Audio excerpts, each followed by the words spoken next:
I'm out of it. So this is going to be a rough one, and I'm plowing through this. Even if it fucking sucks, I'm not stopping it and re-recording it like I did last week, because that ended up getting me in trouble. That's how I started talking about that Dr. Laura shit last week. And I got to say, for the first time, maybe the second time ever, I'm nominating myself as douchebag of the week, because last week I actually supported Dr. Laura because I had no fucking idea who she was. And, I was having a rough time doing the podcast. I needed some fodder. Somebody sent me an email. What do you think about this? And I watched like a 10-second clip of evidently a 5-minute clip. And I just thought she was imitating something she saw in Def Jam. So I was like, well, she's quoting it. She's not calling anybody that word, but the and all that bullshit. And then, Jesus, the fucking emails came in from, evidently, from my 14 podcast listeners, evidently like 6 of them are African-American. They read me the riot act in different stages.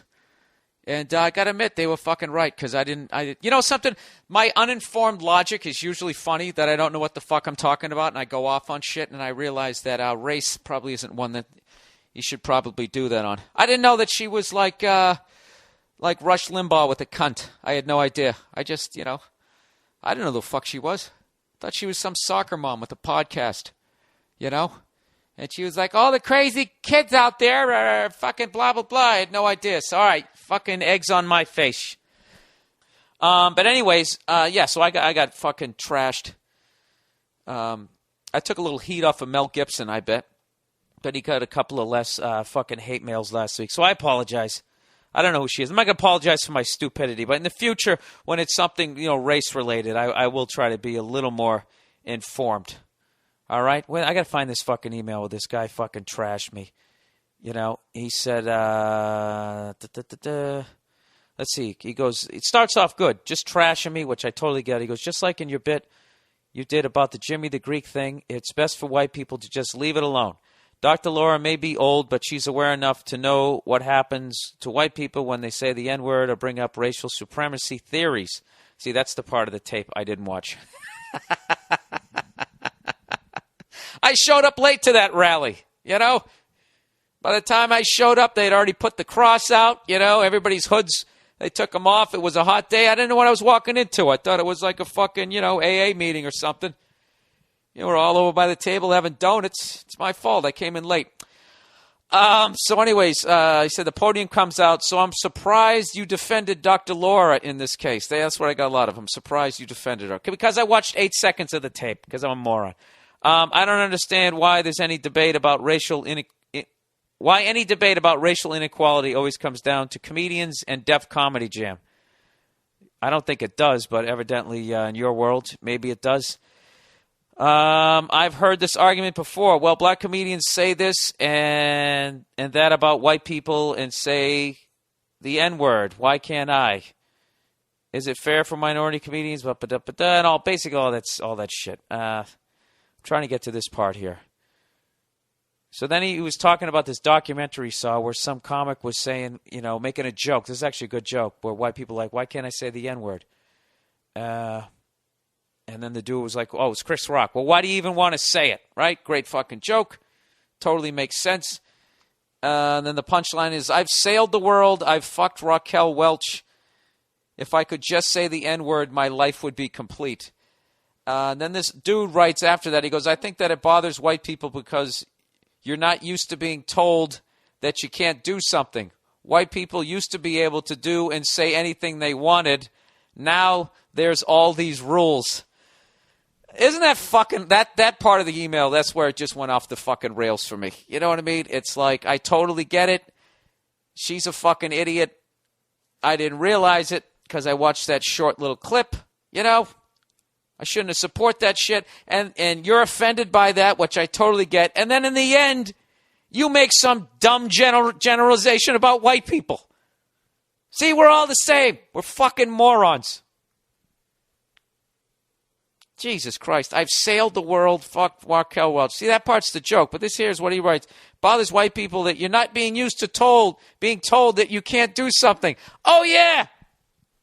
Yeah, we just run around doing whatever the fuck we want to do. It's great. Jesus Christ. That's one of the great stereotypes, is that we're all Kennedys living on fucking Martha's Vineyard rather than fucking, the majority of white people. Aren't the majority of white people sitting in cubicles, not living their dream, drowning in a sea of fucking debt, trying to get health insurance? Isn't that the majority of fucking white people? Evidently not. Evidently, according to this guy, white people have yachts. Sailing the world. All 300 million of us. Did you see it during the Gulf War, the Gulf spill there? That was one of the biggest problems. All those white people, all the 300 million white people with our fucking yachts just sailing around. Oh, it's so awesome to be white. You can just walk, you can do and say whatever you want to do. It's fucking incredible. That's an argument I've gotten into with I think every fucking female comics, black comics, they just go, yeah, it's easy for you. All you got to do is show up, man. Oh yeah, that's all it is. I don't even audition. I just lay here and they call me up and I'm like, why did you give me that part? And then, because you're white.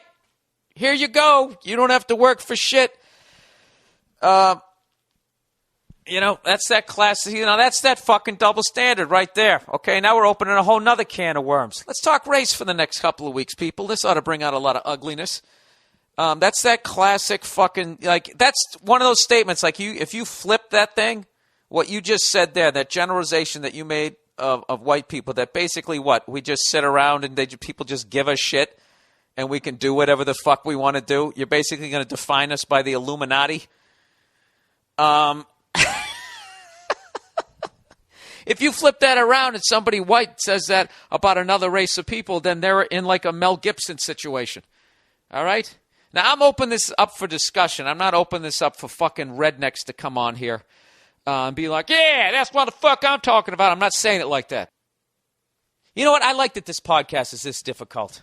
Now you guys can relate to me. You're sitting there in your goddamn cubicles on a fucking Monday. Unless you're white, of course, you're out on your yacht, chatting it up with a Kennedy. Hey, when's the stock market going to crash again? Give me the heads up. Don't tell the Puerto Ricans. That's what it's like. That's exactly what it's like. There's not white people working farms, slaves to corporations. Nah, not at all. Not at all. All you do, you don't have to get up. You don't have to get up. I spent 9 years in bed just because I was white, and they just fucking hilarious. I made more money then than when I worked.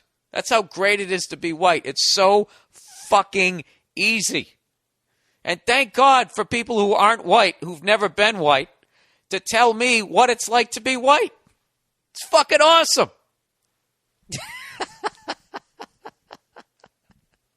Let me tell you something about being white guy. This is how good it is. Oh, yeah? What are you, reincarnated? Was your name Frank in another life? Is that a white guy name? I don't fucking know. All right. So anyway, I've pissed off a bunch of people, and this week I felt fucking horrible about that. Even though I've been kind of a cunt again this week. That's what I do. You came back, didn't you? I don't know any better. I'm just a white guy laying in bed.